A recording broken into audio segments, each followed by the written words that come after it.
She made it easier. Fine. The clothes he wore were borrowed from Anna's bag, the one that seemed to hold endless wonders. The colors for his tartan were wrong. The boots were slightly too tight, and the vest smelled of Desmond. All of that was better than going into a battle situation naked, and that would have been his other option. When Walthanadern, the dead god he'd connected with, rose from the mountains and fought his own murderous daughter, he'd been kind enough to send Brogan and his companions across the lands in an instant, rather than let them die in the fight. Brogan's clothes did not make the journey. Everyone else was just fine, but part of the ritual to summon a dead god had required painting Brogan's naked form.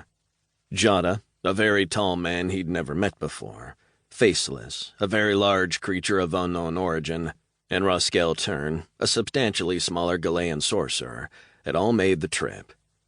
Faceless even carried Brogan's axe, but his clothes, nowhere to be found. The same with his horse, which he hoped had somehow avoided the catastrophe. Anna had made the journey as well, which was good, as Desmond would surely kill him if she did not. And he yelled a third time, and finally Brogan nodded and gathered his few remaining weapons. If all went according to his wishes, the rest of his friends would be waiting with the ship in Torema.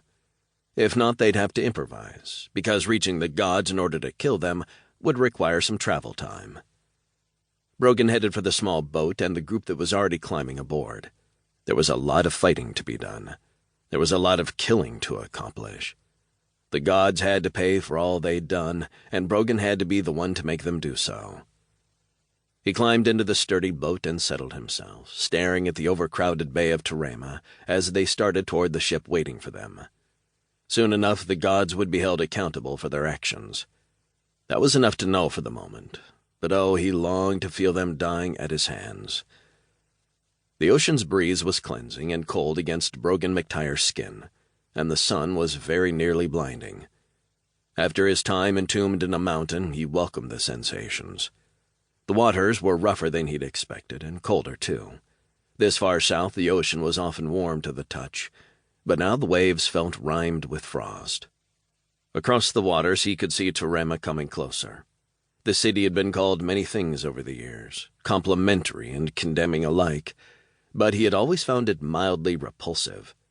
There were too many people for his liking. He preferred the small areas, like the town where he'd built his home so many years ago, the home that he doubted he would ever see again under any circumstances. Kinnet held nothing for him any longer. His wife, his children were gone, and they were the only reason he'd ever needed to return. Anna Harkness walked closer, and he looked her way for a brief moment, before staring back out at the waters. If he didn't look for too long, she didn't become distracting. In hindsight, starting a war with the gods might not have been the wisest choice, and yet he found he still did not feel guilt or shame over the matter. Brogan liked to think of himself as a good man, even if the facts often disagreed. Now the gods sought him and his companions as sacrifices. For all he knew, the rest of his friends were already dead or captured.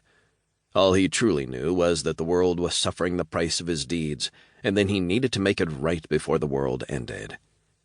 If that meant slaying all of the gods, then he intended to do just that. And now, thanks to the actions of his recent companions, he at least had a glimmer of a chance. He had journeyed to find a dead god, and with the help of Anna and the Galayans, a people who studied the secrets that the gods once revealed to a single woman who dared to ask the right questions, he had spoken with that god, and for one brief moment shared consciousness with them. Gods, it seemed, never quite died completely. He intended to rectify that situation, if at all possible. Brogan half listened to the conversation between Jada and the captain as he looked at the coastline coming their way. Torema was partially concealed under a miasma of smoke and filth. Too many people crowded into a vast area that was still too small for their needs. The captain of the barge taking them to the city was a squat man with bad skin, a balding and badly sunburned head, and a penchant for gossip. He'd made it clear that the war was kissing the city. There was no way around it. Too many people fought for the same land, desperate to escape the inevitable.